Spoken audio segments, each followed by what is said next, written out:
Hello guys and welcome to yet another tutorial on this YouTube channel CodeMint. So in this tutorial we are going to see what are the functional components. So in React, if you see what are the types of components. So there are two types of components which exist in React, and those are like functional component first and a class component is second one. So basically, if you see the React documentation, so you will be able to understand what would be a functional component, and that's all mentioned here. So if you see the main concepts and in that the components and props, okay.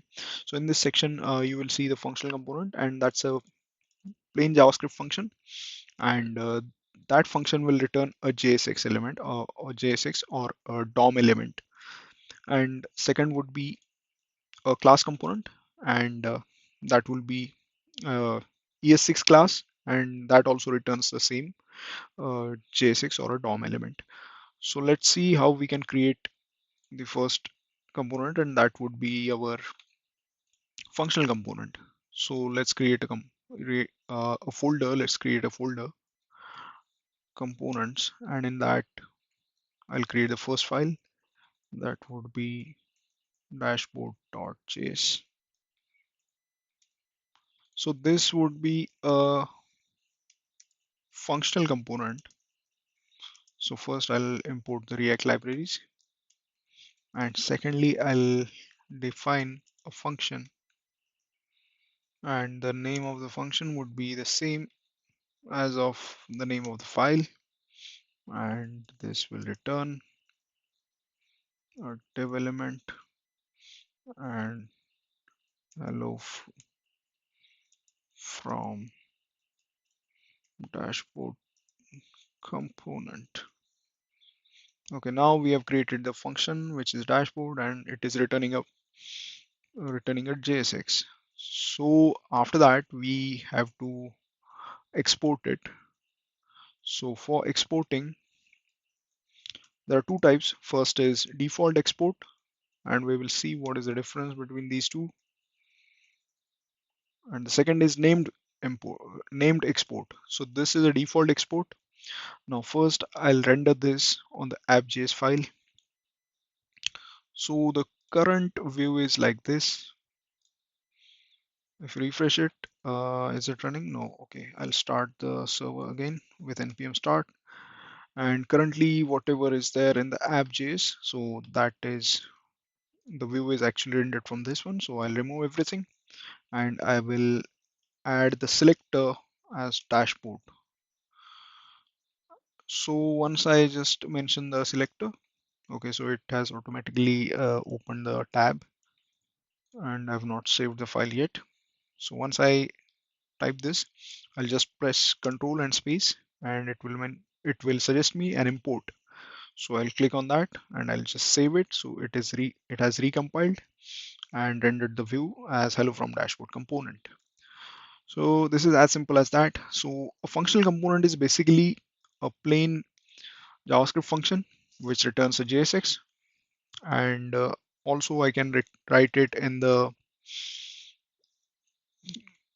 ES6 format as well with an arrow function. So this is how it looks. I'll refresh it and nothing is changed. So and it has rendered the view. So, okay, so now we were talking about the default export. So the default export is basically whatever the name which I've exported from this file.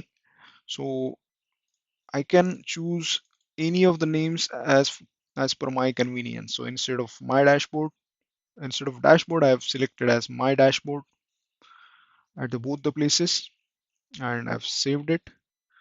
And if you see, nothing has changed because it allows me to import it with any of the names. That's a default. That's a default export. And secondly, it's a named export. So in that named export, I will just make it as default. So this is a named export, and as soon as I save it, it throws me an error. It throws me an error on the app.js file that the default is not mentioned, because we have to stick to the named export. And in that case, I'll put it as dashboard again. I'll save it. It will not work because whenever you're using a named export, in that case, you have to use the curly braces so as to make it as a variable. And once I click there with the control pressed, I'll be able to navigate to that component. I just saved it and everything is rendered here. Okay, so let's quickly summarize what we have discussed. So first is we have created a normal file of JavaScript, and then I imported the React, and then I've defined a function.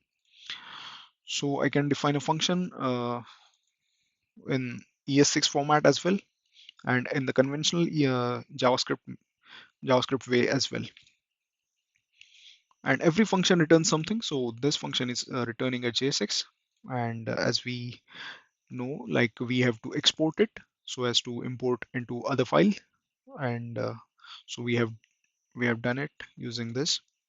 And after that, like if you want to make it as a default export, so in that case you don't need to carry the curly braces, and you can use any name in the import file in like as per your convenience.